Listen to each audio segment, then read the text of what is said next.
Hello everyone, it's me Antolit Scalica, one of the GIGOS co-owners as well as TGS BLC leaders. Today guys ay gusto ko pong ituro sa inyo kung paano po tayo bibili ng tinatawag na gold spend. Ibig sabihin, nagkaroon ka dito ng fractal combination. Marahil meron kang combination of 25 by 25 sa tinatawag na 2C board, sa board amp. Ngayon, gusto mo itong ibili ng gold spend para magamit mo yung other half para i-convert mo ito into goals. Okay? So yan po yung ating tutorial for today. Ngayon, mag-share na po ako ng screen para makita mo kung paano natin ito i-execute.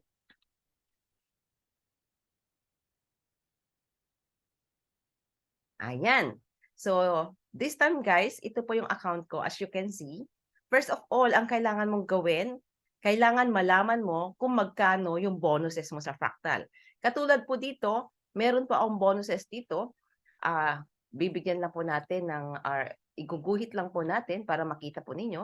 Ang bonuses po natin dito ay nasa 2,349.82. Ayan. So, bear with me kung paano ko sinusulat yan o ginuguhit. Alright? So, ibig sabihin 2,349.82. So, now guys, kailangan mo po dito na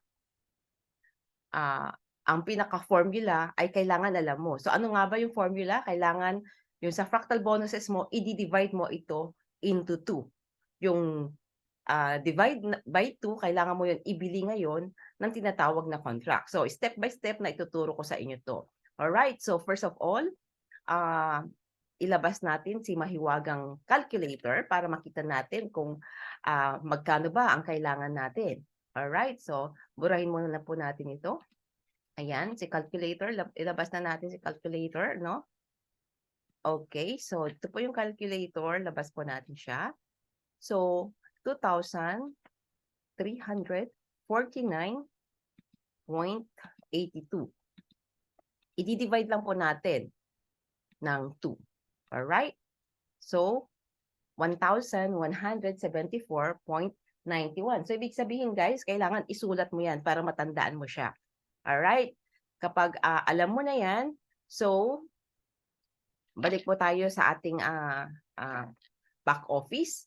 So, ngayon, kailangan mong malaman kung meron ka bang tinatawag na gold spend. Kapag wala, kailangan mo lang i-divide ito. Alright? So, now guys, punta po tayo dito sa fractal program ni GIGOS. Alright? So, scroll down. Click mo lang yung fractal. And then, punta po tayo dito sa board. Okay? Dito mo malalaman kung meron ka bang gold spend. Dito po sa aking scenario, so para makita mo yung gold spend po na yan, pupunta ka lang po rito. Click mo lang yung information. Alright? Sa information, scroll down. Ayan. As you can see guys, wala po tayong spend on gold purchase. Ito po yan. Alright? As you can see, ito po yan. So, dito po, ayan, wala po yan, 1.144. So, parang wala po siya. So, ito po yung sinasabi ko kanina na spend on purchase. Okay, ayan.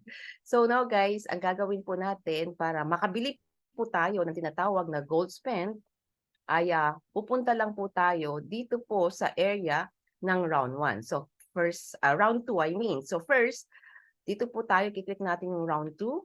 Okay? And then, hahanapin po natin. Ayan, hanapin po natin.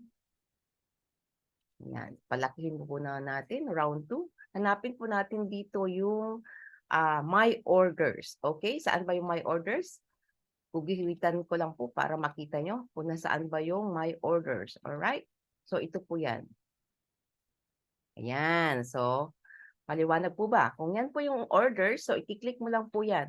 Diyan po tayo mag-execute para makabili po tayo ng tinatawag na gold spend. Okay? So, i-click ko na po siya, my orders. So, dito po sa my orders po na to, lalabas po lahat ang mga contract na nabili natin. So, scroll down niyo po yan.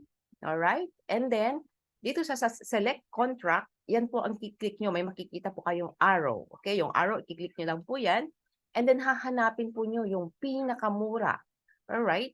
Balikan po natin, pinakamura po na tinatawag po na contract kung kailan po kayo bumili na pinakahuli. Okay? So, dito po sa akin, nakabili ako last time at meron po akong discount. Meron po akong bounty code. So, yung pinaka-last na kontrata ko, nandun yung discount ko. So, yun po yung i-click natin.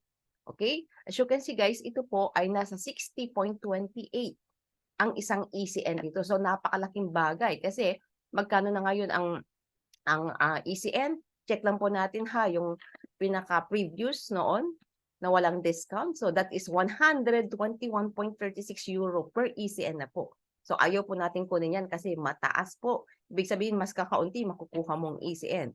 Para mas malaki yung makukuha natin na ECN, mas marami, I mean, click natin yung may discount. Okay? So, now guys, balikan po natin. So, 60.28. Balikan po natin si calculator. Okay? Ayan. Balikan po natin si calculator at i-divide po natin yung 50% kanina sa 60.28. Uulitin ko, yung total po ng ating fractal combination bonus, i-divide po natin sa 2. Ngayon, yung divide na 2 na ito is kailangan po natin i-divide dito yung amount po kung magkano yung pinakamababa na ECN na mabibili mo. So, as dito po makikita natin 60.28 po. Ano yung mabibili natin na pinakamura. Ito po yung sinasabi ko. Okay, ayan, 60.28. So, di-divide po natin yan. Okay, so 1,174.91 euro, i-divide lang po natin ng 60, okay, 0.28. 28 euro, okay? Ibig sabihin, kailangan natin bumili ng 19.49. Mas mabuti, i-round off na lang po natin. Gawin natin 20. So, ibig po sabihin, uulitin ko, kailangan natin bumili ng 20 ECN, okay? Para yun po yung magiging gold spend natin at magagamit natin yung other half as pwede mong magamit ito na i-exchange to gold and then magagamit mo na siya kung papaano ka o pwede mo nang pambili ng packages or anything. Alright? Or pwede mo nang i-transfer or anything kung anong gusto mo dyan. So first, burahin lang po natin ito. So kailangan po natin, ulitin ko ha, kailangan natin ng 20 na ECN ang bibilhin po natin dito. Alright? So, clear lang po natin drawings. Alright? Now, tanggalin po natin yan, annotation. So, kailangan po natin ilagay dito sa amount. Kailangan po natin dito ng 20. Okay, lagay ko lang po yung amount na 20. Ayan. And then, ipo-purchase na po siya. Purchase. Okay. So, kapag na-purchase, antayin po natin. So, dito po sa page na to, always remember, huwag po natin bibilhin or wag po natin i-click kaagad. Kailangan basahin po natin. Kasi naka-highlight po dito ay ghost coin.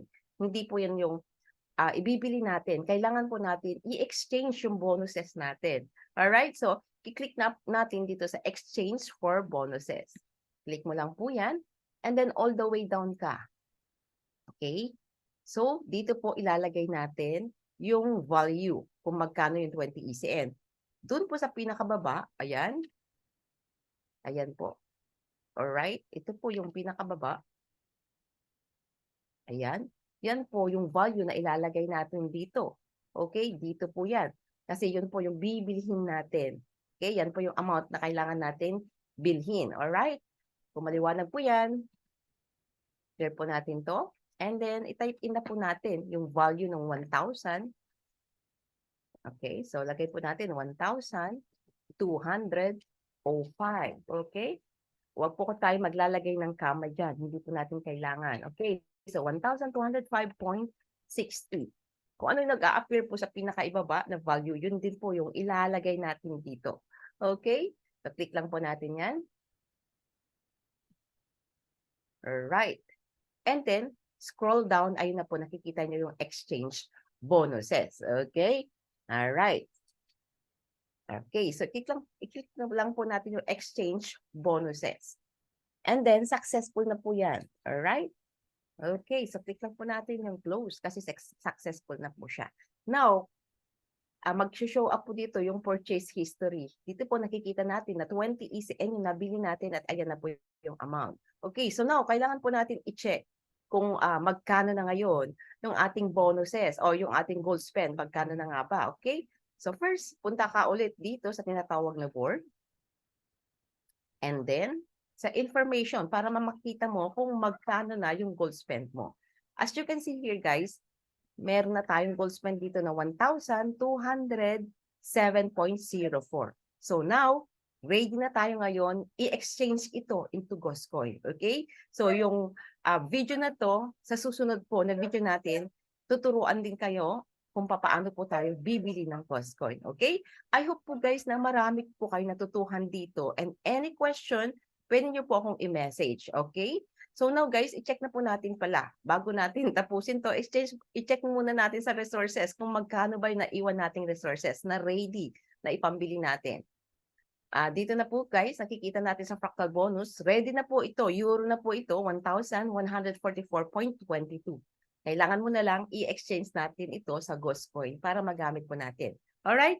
Thank you so much sa panonood dito. I hope na nasundan po ninyo. I hope na isulat niyo po lahat yung mga step by step para makuha niyo po kung paano tayo bibili ng gold spend. At kung may question po kayo anytime, just message me. It's me again, Anthony Scalica, one of the GIGOS co-owners as well as TGS BLC leaders.